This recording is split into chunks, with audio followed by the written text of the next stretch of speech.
जनता का बहुत बहुत अभिनंदन करता हूं, बहुत बहुत स्वागत करता हूं। क्योंकि कोई भी पर्व होता है उसमें हर व्यक्ति का योगदान होता है, क्योंकि हमारी संस्कृति के प्रतीक त्योहार जो होते हैं, इन त्योहारों के माध्यम से आने वाली पीढ़ी को हम सिखाते हैं कि हमारी संस्कृति के अंदर जो बुराई करने वाला, अहंकार करने वाला होता है, निश्चित रूप से उसका नाश होता है। और इसीलिए मैं कहना चाहता हूं कि ये कोटा का दशहरा मेला पूरे भारत में अपनी भव्यता और ऐतिहासिक महत्व के लिए विख्यात है। मित्रों, कोटा का दशहरा मेला केवल एक उत्सव नहीं, बल्कि राजस्थान की समृद्ध सांस्कृतिक विरासत का जीवंत उदाहरण भी है।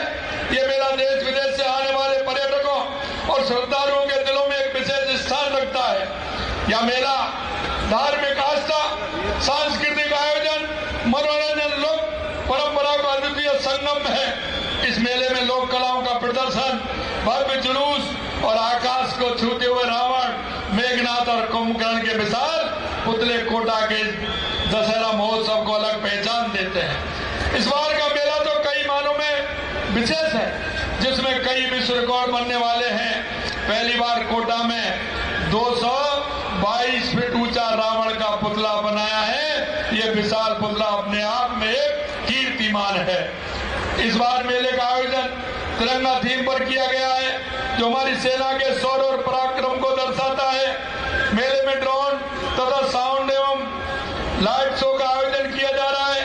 कुश्ती के दंगलों के साथ विभिन्न प्रकार के सांस्कृतिक कार्यक्रमों का आयोजन भी हो रहा है।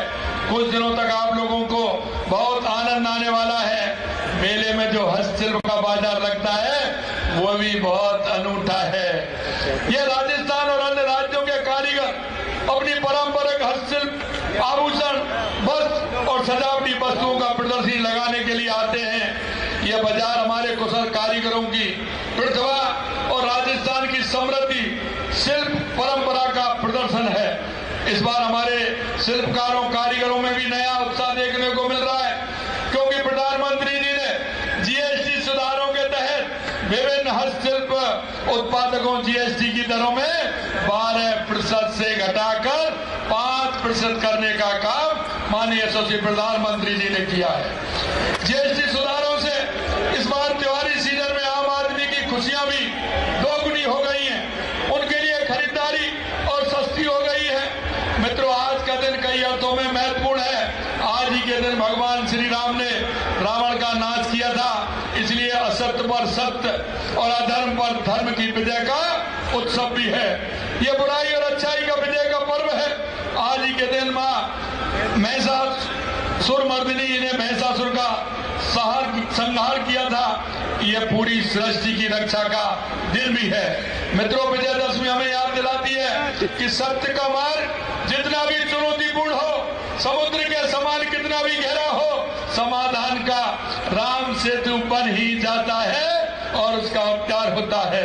विपत्ति की ताड़का का अंत हो ही जाता है। मारीच के समान कष्ट समाप्त होते ही है और बाधाओं का मेघनाद मिट जाता है। भगवान श्री राम ने रावण जैसी कई बुराइयों का अंत कर एक ऐसे राम राज्य की स्थापना की जो हर युग में हमारे समाज का आदर्श रहा है। राम राज्य की यह संकल्पना ऐसे समाज की संकल्पना है जिसमें समाज में सुख समृद्धि का वास हो, खुशहाली का लाभ समाज के अंतिम व्यक्ति तक पहुंचे।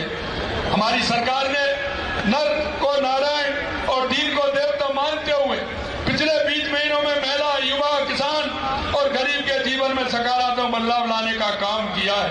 हमने महिला सुरक्षा के लिए काम किया है। हमने प्रधानमंत्री मातृ वंदन योजना के तहत राशि को बढ़ाने का काम किया है।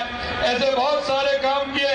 पंडित दीनदयाल उपाध्याय गरीब मुक्ति योजना का काम किया है। मैदेशी का जब तक हम अपनाएंगे नहीं, तब तक हमारा देश सशक्त नहीं होगा, मजबूत नहीं होगा। हमारे प्रदेश को सशक्त करने के लिए, मजबूत करने के लिए हमें स्वदेशी भी अपनाना है और स्वदेशी के साथ साथ हमारे जो अंतिम पायदान पर व्यक्ति खड़ा उसकी मदद करते हुए हमारे प्रदेश को आगे बढ़ाना है। आप सभी को आज मैं पुनः इस विजयदशमी दशहरा की आप सभी को बहुत बहुत शुभकामनाएं देता हूं। बहुत बहुत आप सभी को शुभकामनाएं।